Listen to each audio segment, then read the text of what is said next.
The man who was Kipling. I was sitting on a bench in the Indian section of the Victoria and Albert Museum in London when a tall, stooping, elderly gentleman sat down beside me. I gave him a quick glance, noting his swarthy features, heavy moustache, and horn rimmed spectacles. There was something familiar and disturbing about his face, and I couldn't resist looking at him again. I noticed that he was smiling at me. "Do you recognize me?" he asked in his soft, pleasant voice. "Well, you do seem familiar," I said. "Haven't we met somewhere?" "Perhaps, but if I seem familiar to you, that is at least something. The trouble these days is that people don't know me anymore. I'm familiar. That's all, just a name standing for a lot of outmoded ideas." A little perplexed, I asked, "What is it you do?" "I wrote books once, poems and tales." "Tell me, whose books do you read?"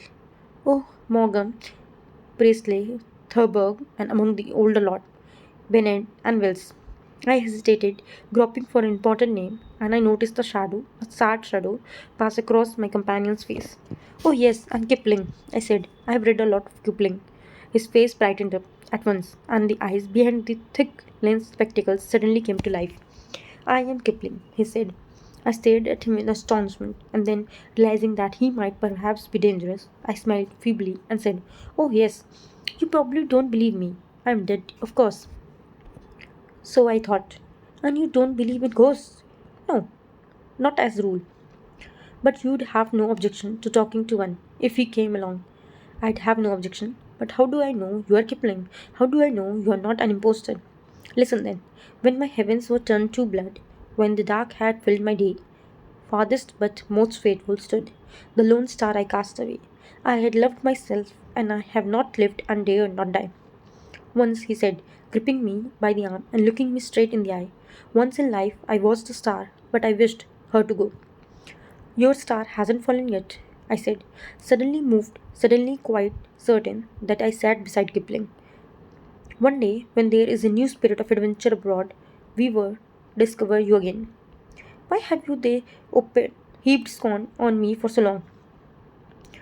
"You were too militant, I suppose, too much of an empire man. You were too patriotic for your good." He looked a little hurt.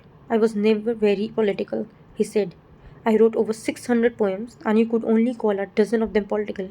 I have been abused for harping on the theme of the white man's burden, but my only aim was to show off the empire to my audience, and I believed the empire was a fine and noble thing. Is it wrong to believe in something? I never went deeply into political issues, that's true. You must remember, my 7 years in India were very youthful years. I was in my 20s, a little immature, if you like, and my interest in India was a boy's interest. Action appealed to me more than anything else. You must understand that. No one has described action more vividly or India so well. I feel at one with Kim wherever he goes along the Grand Trunk Road, in the temples at Banaras, amongst the Saharanpur fruit gardens, on the snow covered Himalayas. Kim has color and movement and poetry." He sighed, and a wistful look came into his eyes. "I am prejudiced, of course," I continued. "I spent most of my life in India, not your India, but an India that does still have much of the color and atmosphere that you captured. You know, Mr. Kipling, you can still sit in a third class railway carriage and meet the most wonderful assortment of people. In any village, you will still find the same courtesy, dignity, and courage that the Lama and Kin found over their travels. And the Grand Trunk Road, is it still a long, winding procession of humanity?"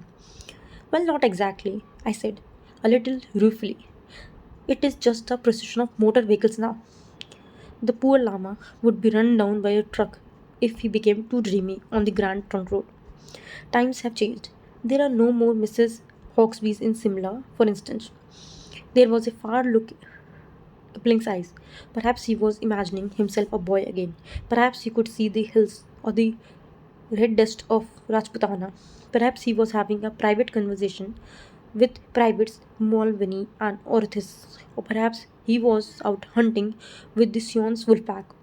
The sound of London's traffic came to us through the glass doors, but we had only creaking of bullocks' cart wheels and the distance of a fruit.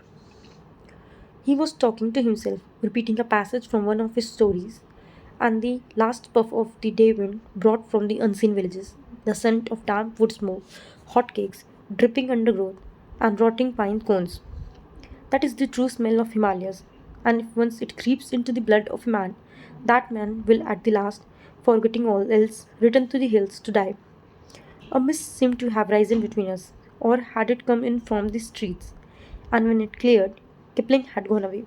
I asked the gatekeeper if he had seen a tall man with a slight stoop, wearing spectacles. Nope, said the great gatekeeper. Nobody been for the last 10 minutes.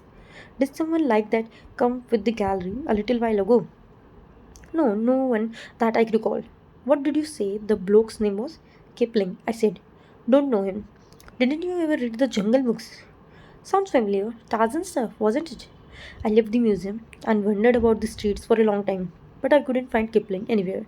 Was it the boom of London's traffic that I heard, or the boom of the Sutlej River racing through the valleys?